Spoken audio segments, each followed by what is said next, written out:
Hello, welcome to another piano lesson with Richard Yang. Today I'm going to cover the theme song from Violet Evergarden, the movie Will, arranged by Animenz, of course.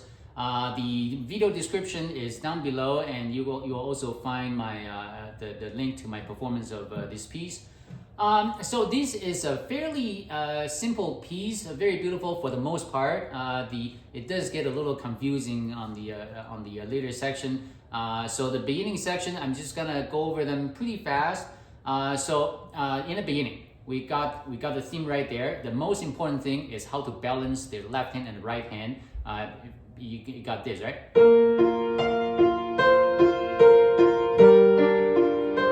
It's very easy to get confused, right? Right? So you want to be able to count, left, right, left, right, left, right.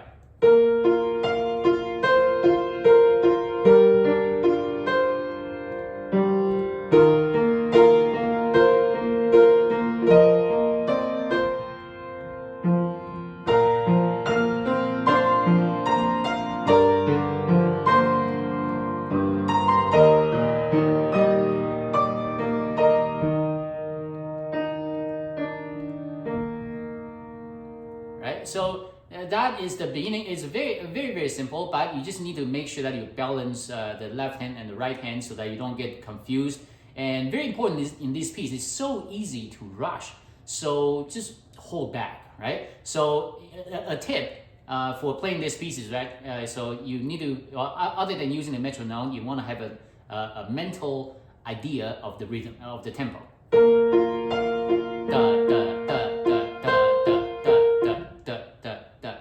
That is your rhythm, okay? So when you go over this piece, just whenever you get a little lost on your tempo, just keep you just keep that in mind, okay? Section A. So a little more involved now, but still very simple.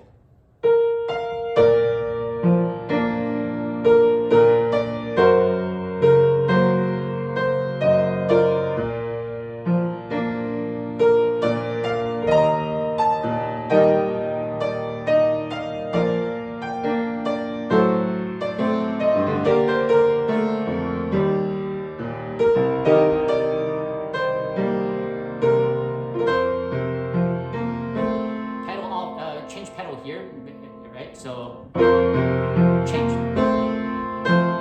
again. I actually do a staccato here as written. I think the Animenz the performance is not quite staccato, but it's a little detached. So your choice, really.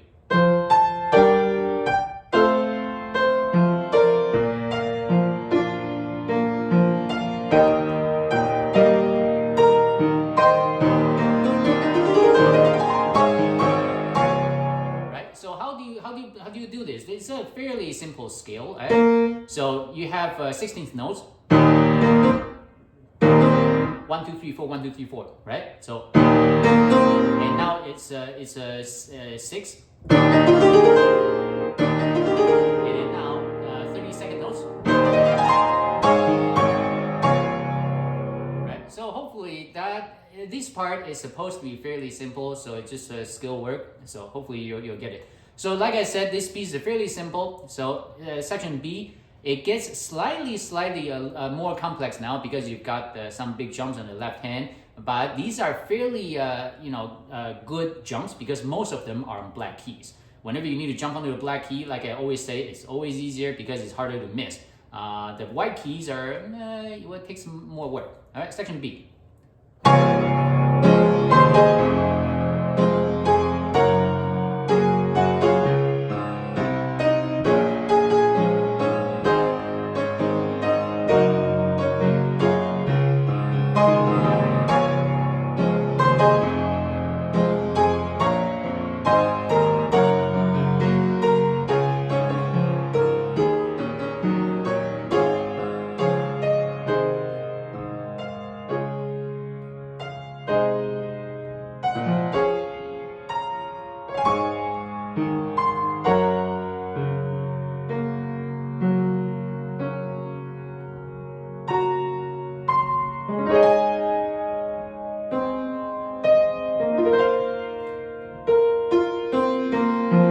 right? So for this part, for this section, for example, in the middle part,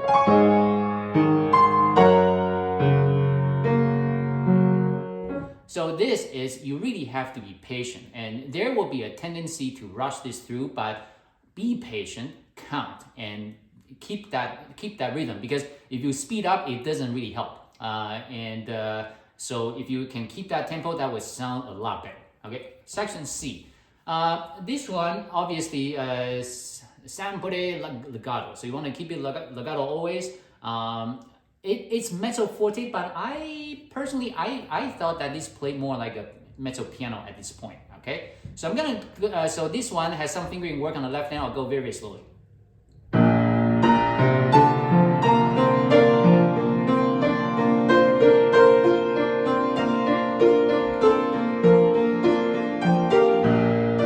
So this entire these two measures, I get these two on one pedal, right? So no, you don't need to change pedal until two measures later.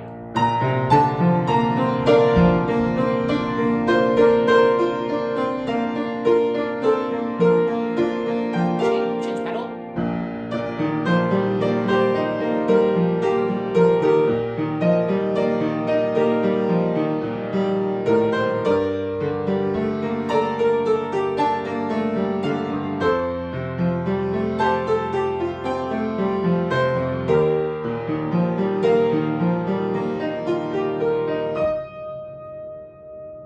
That's how you get that here.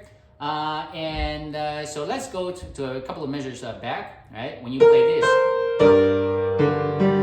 the way I do my left hand, I try to get the changeover to line up with my right hand so that I don't get confused. So follow this. Move over. Right now, because the changeover happens, I want to line up with my right hand.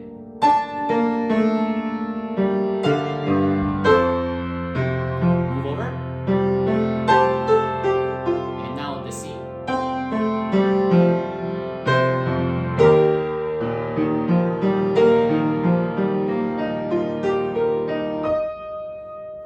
Right, so on the E flat, it does say to do a half pedal here, just to let some of the sound from the left hand go, but not all. From the recording, it didn't seem like it happened, but in my recording, you can on the proper recording, you can see how the effect sounds when I do a half pedal to let the sound go. Okay, now section D.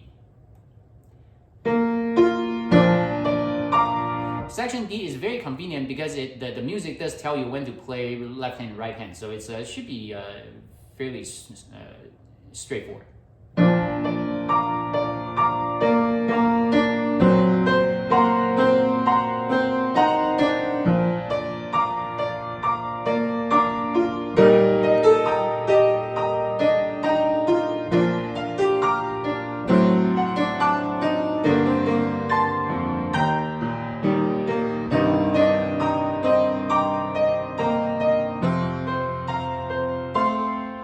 So I want to talk about this a little bit, right? If you go to the front of this line, how do you count?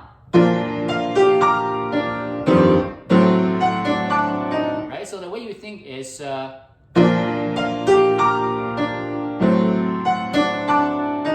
So as soon as you hit that second eighth note, then you hit your next note, right?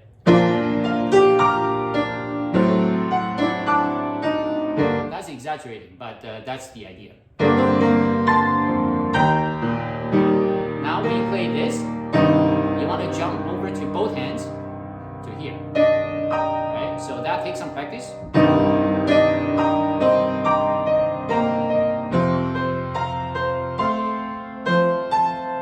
Now here, the fingering should be okay.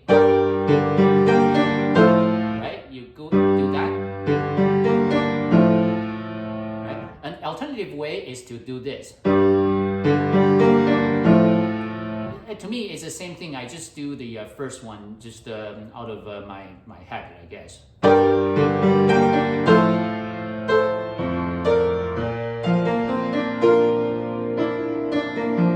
use my right hand for the D just so that I don't need to do that.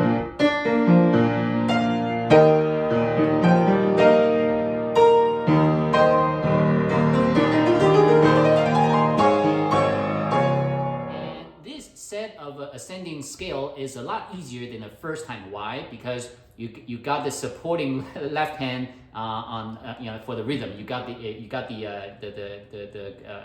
eighth note going, so you can really see the structure of the scale.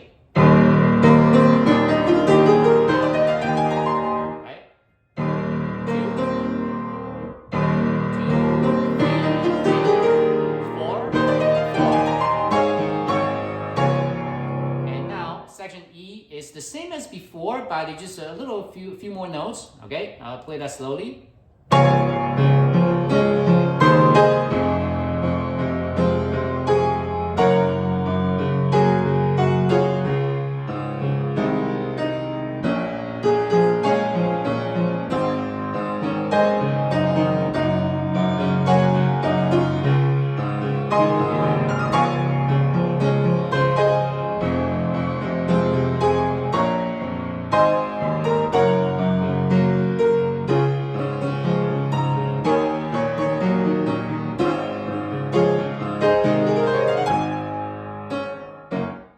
That's right before section F.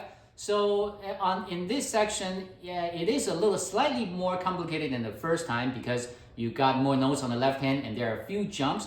For example, I'm now on this page, second last line. Right? That's even a measure before. Right?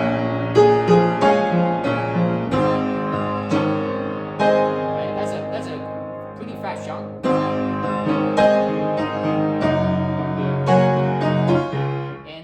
About this is that especially the second one is all black keys. That's beautiful, right? Because you don't really need to aim a lot. You just get your hand over there approximately and you're gonna hit it, right? But with the one before, this one you actually have to aim because you have a white key here, right? So I'm just saying that when you have to jump onto a black key is a lot easier, right? And also on the left hand, I hope that you're okay with those double key over there, for example.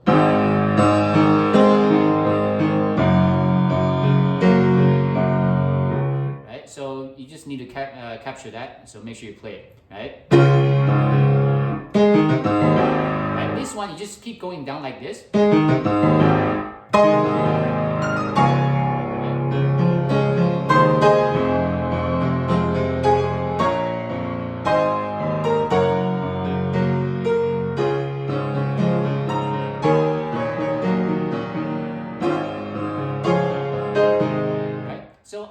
For me, this is actually fairly simple. I don't know if you would have issue with this. Right? You just move your hand over. And then the next one. Oops.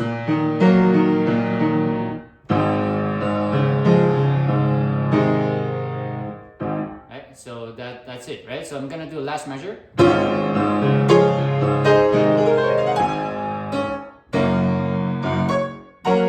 Section F. So section F is probably the biggest, the climax over here, I think, right? Probably section G too, okay? Pedal off, and then pedal.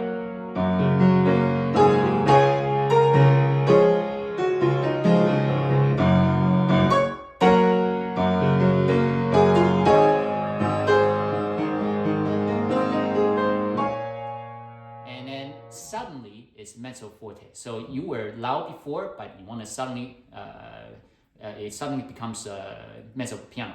So back to the top again. So this is it's a fortissimo. So you want to make it big.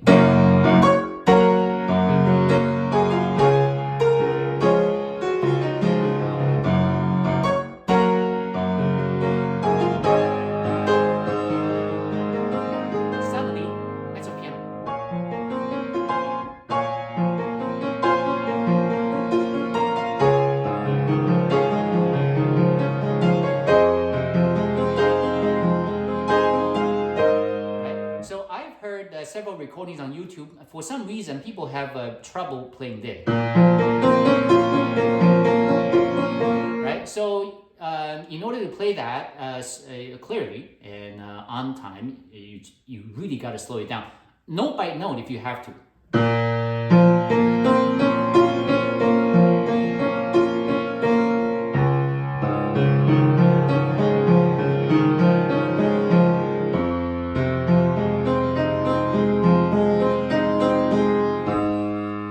So you want to be able to play that note by note and be able to, and when you get up to speed, you want to be able to play this, very clearly. You don't want to mess it up, like, right?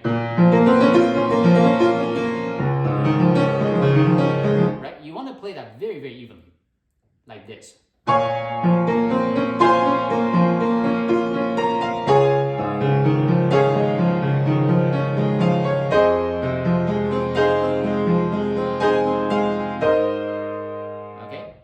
This is, I would say, other than section G, this scale is probably the next most difficult part of the piece. So the way you practice, so you have to do it so slowly, right? You need to understand the structure. So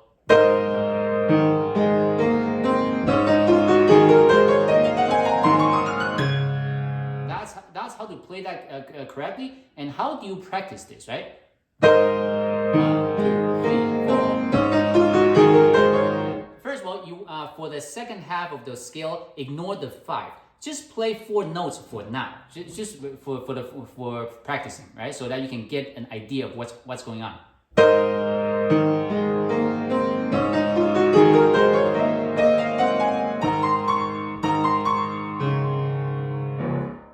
If that's the right way to put it, but essentially that's it. You just know that after the first 1.5 quarter notes, things start to pick up the speed. Right,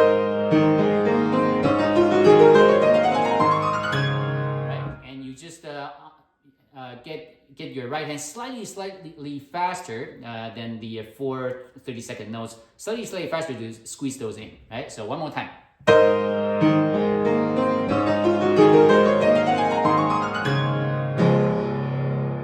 And the last 2 notes on the left hand, very, very important, bring them out.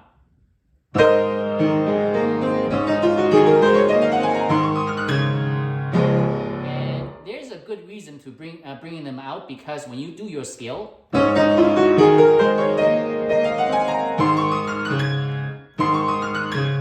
this will set the rhythm for you, right? Because it starts with a C on the right hand and ends with a A flat. And so that's how you keep your rhythm there.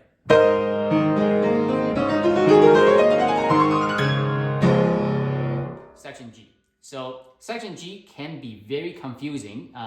And even though I now know how to play this, I would say that if I were to do it again from scratch, even though I know what I know now, it will still take some time for this to sink in. It's not something that you learn and you can immediately play this perfectly. I don't think that's it's obviously not impossible. I'm just saying that it's difficult because it was difficult for me. So I would imagine it's probably difficult. Okay, so I'm gonna play this very, very slowly, very, very slowly.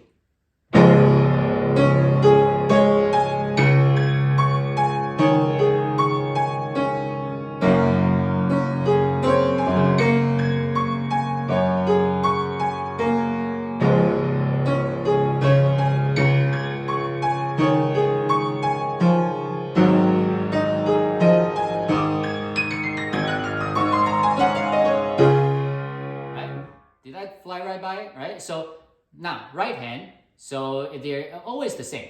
Up, and then I go here for going down, and then there's an extra set. That's it. So you do that every time. So practice this.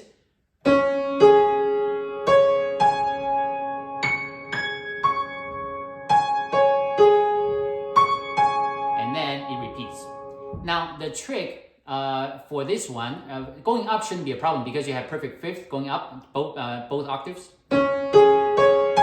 Right? Now coming down, you have this, And you have to keep a mental note that the first chord, your second finger will be slightly toward the right to hit your A flat. But when you move down here, the second finger will be slightly to the left to hit the D flat. So keep that mental note. Slightly right, slightly left. And then you have an extra set here. Okay, so hopefully that makes some sense. One more time.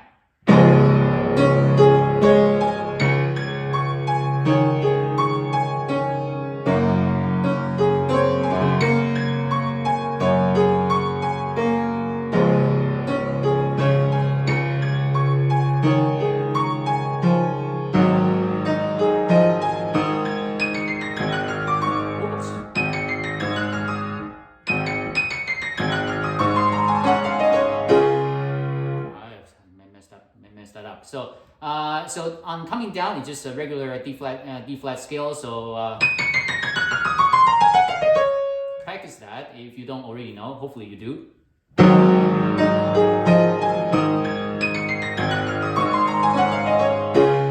And so this may take some practice for you. Okay.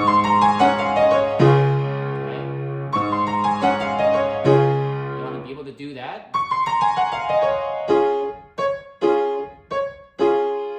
So one last time, okay?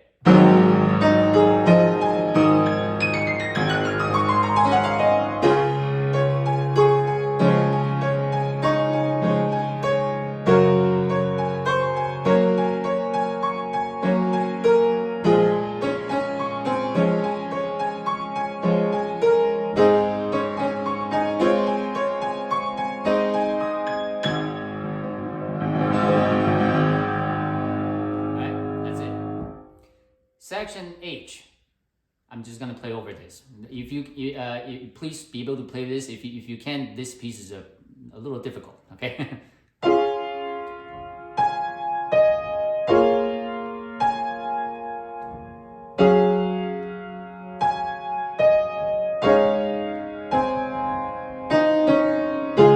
Right. You can. So this one, the melody is in the middle. You just make sure that you bring it up.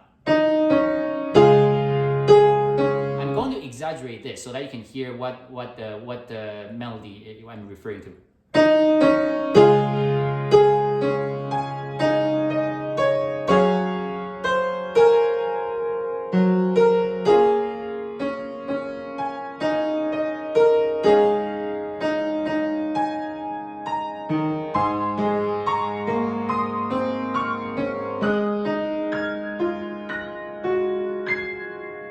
I keep the pedal all the way down until the next section. So change. Section I. Pianissimo, but I'm gonna play a little, but this piano doesn't do pianissimo, so I'll just play it as is.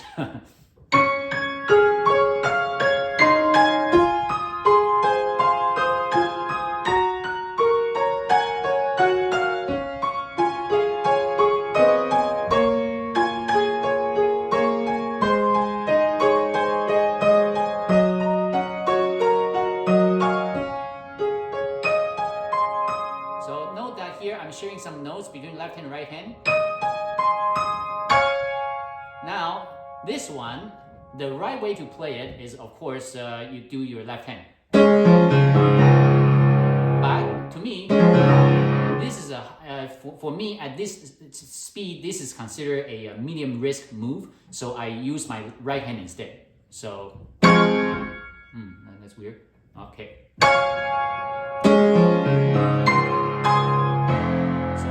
I use my right hand to cover the first two notes. The reason for this, because I want to make this very clear. If I were to do this,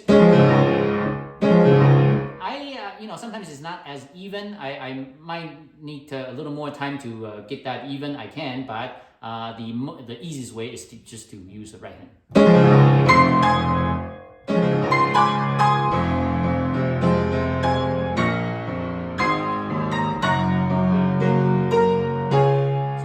Very slowly here.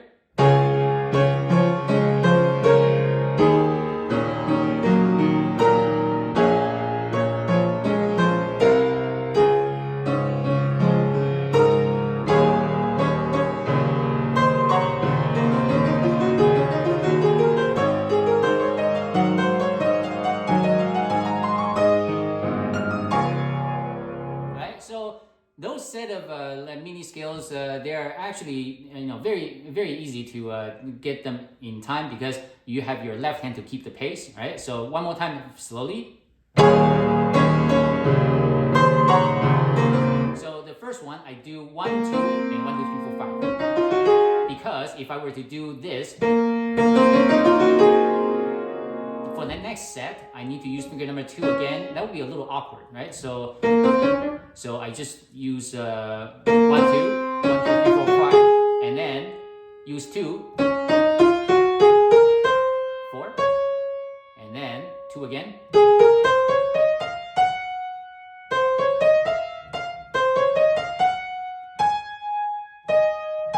1, 2, 3, 1, 2, 3, 4, 5. That is I think you can't go wrong with that fingering. So let me play that slowly again, one more time. I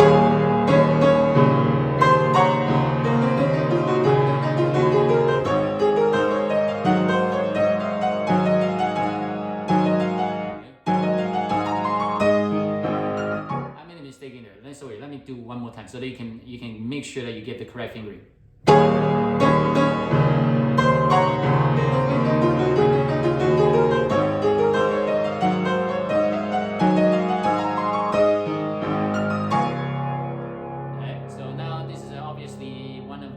Climaxes, so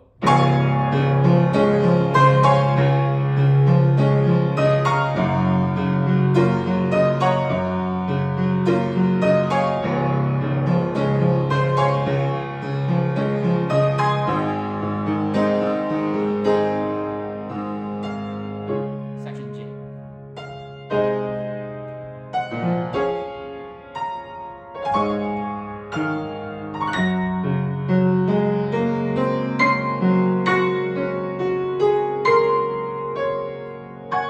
The pedal down all the way.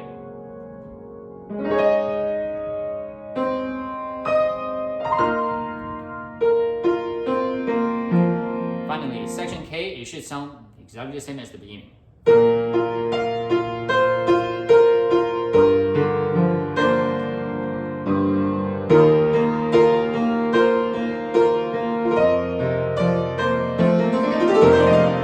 Right, so to time the scale, right, obviously you need to know. Now, when you play this, you need to know that this is what scale this is, right? It's just a regular B flat scale. And the way you time it is that when you play this, and then make sure that your finger number 4, B flat, lines up with the F on the left hand. So one more time. Right, so if you can time that so that the B flat lines up with the F, that's it. And that's a little not smooth, but.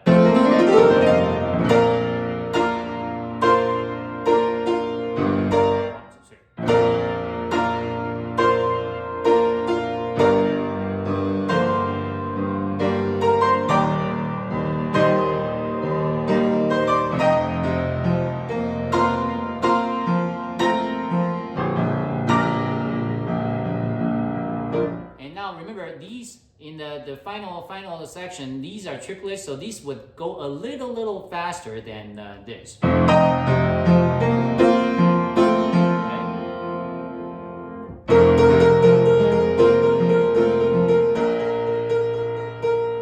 so it's a little faster. So that's just the idea. So.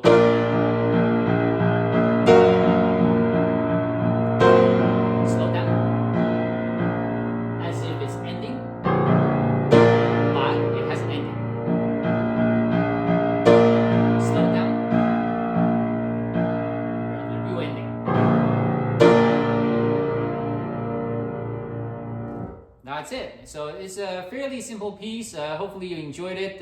I'm sure that this is one of the more playable Animenz arrangements. So I really highly recommend that you guys try it out. Okay. So thank you very much. Until next time. Goodbye.